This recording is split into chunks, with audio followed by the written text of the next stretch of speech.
Welcome All to right. Poor Studio Guy, episode somewhere around 7. We have the latest and greatest Poor Studio Guy with us, Mike, or Poor Studio Guy number 2, as his ID says here on the camera. Welcome, Mike. Oh, How are you? I'm doing all right. How are you doing? Sweet. Yeah, I'm doing good. We actually have a few episode ideas lined up having to do with some guitars and some pedals and whatnot. But today we figured we could do this episode over Zoom because, Mike, you have something to show us. Yep. In the vein of the poor studio guy theme, I got some guitar pedals, and I was borrowing a pedal board from my buddy who's in the Air Force, who decided he wanted his pedals back. So at Christmas time, when he came home, he took his pedals back, and I was left with a couple pedals and not a really good setup. So I thought, you know what? I've got a little bit of carpentry skills. It can't be too hard to build a pedal board. Tossed some ideas around, looked at a few different things online. Basically, I was going to build a pretty simple pedal train style. For anybody who knows what the pedal train boards look like, pretty basic, just like a skeleton where you put your pedals on. It's all open bottom.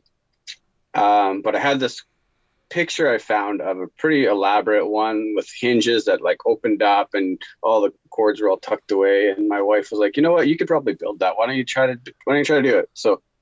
So I did, and I screwed a couple things up along the way, but I think I fixed them decently. And I guess I've made a video, and that shows a little bit. And I've got a couple of the screw ups here to show off today and how I fixed them. So I guess probably somewhere around now would be a good place to insert the video.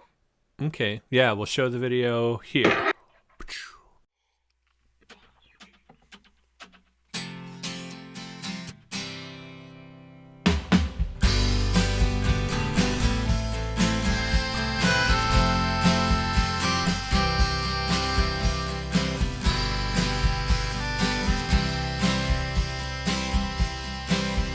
There's a blip on my radar screen.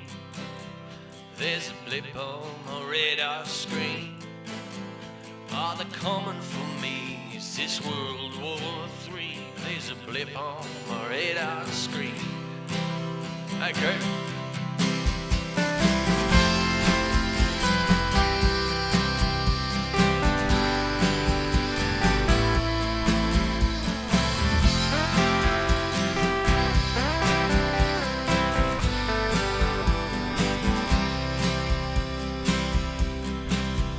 Well, they're making some noise in the east. They're making some noise in the east. They better be careful or they'll wake up the beast. Well, they're making some noise in the east. There's a blip on the radar screen. There's a blip on the radar screen. Are they coming for me? Is this World War III? There's a blip on the radar screen. The good old boys in the West, they're pretty sure they're the best.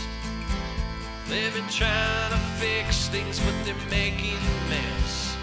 The good old boys in the West. There's a blip on the radar screen. There's a blip on the radar screen. Are they coming for me? Is this World War III? There's a blip on the radar screen. Bring it down. There's a train and it's coming slow. There's a train and it's coming slow. It's coming for you, oh don't you know? There's a train and it's coming slow. There's a blip on the radar screen. There's a blip on the radar screen.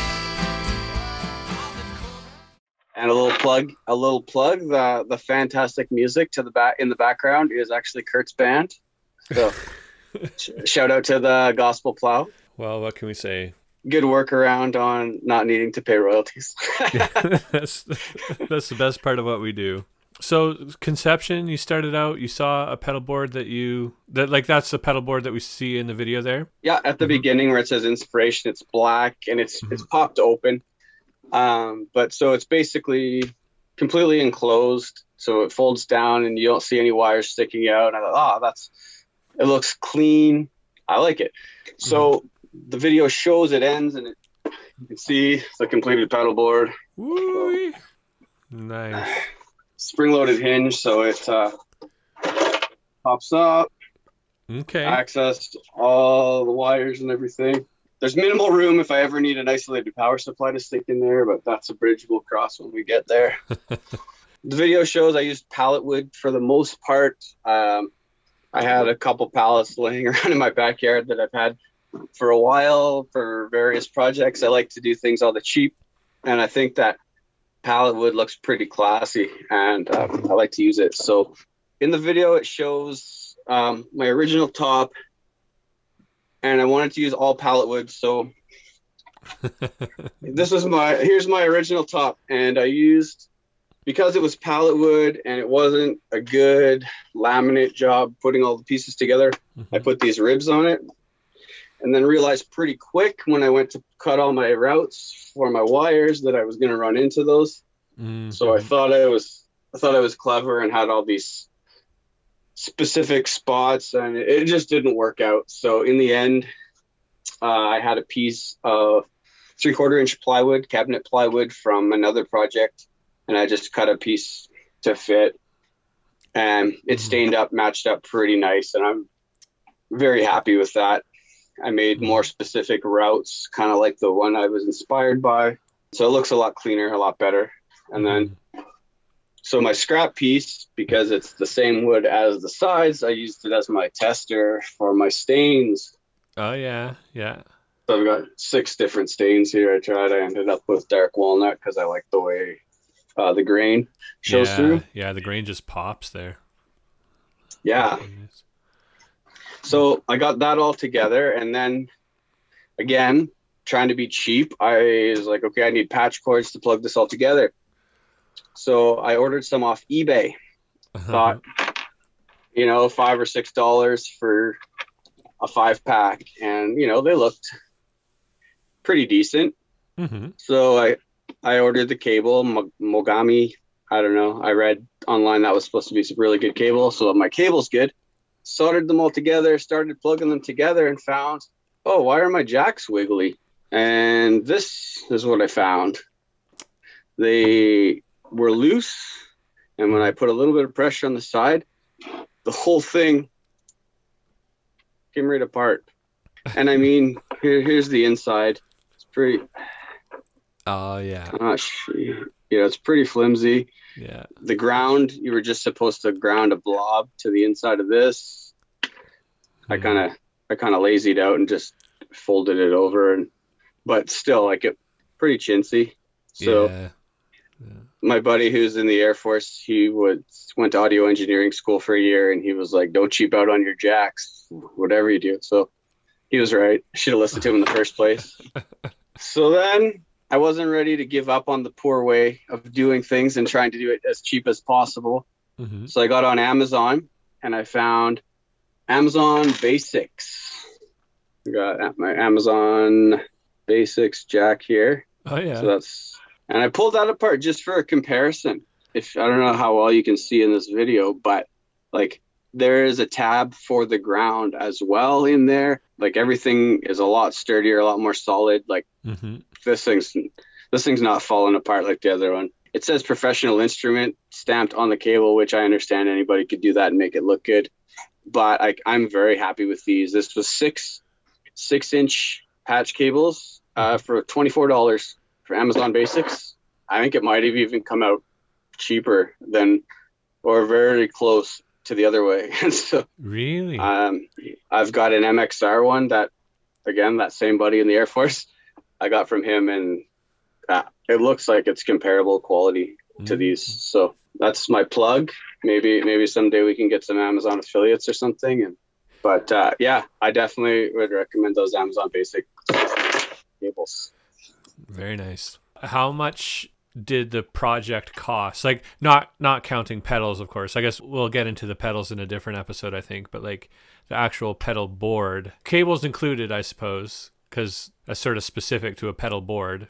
How much did it Yeah. cost? And I was planning on looking all of that up and having an exact number for you, which I might have to do, and you might have to put in the in the notes. Yeah, I want to say all in all, it cost me less than $50 for sure. If you were to walk into a music store today and buy one.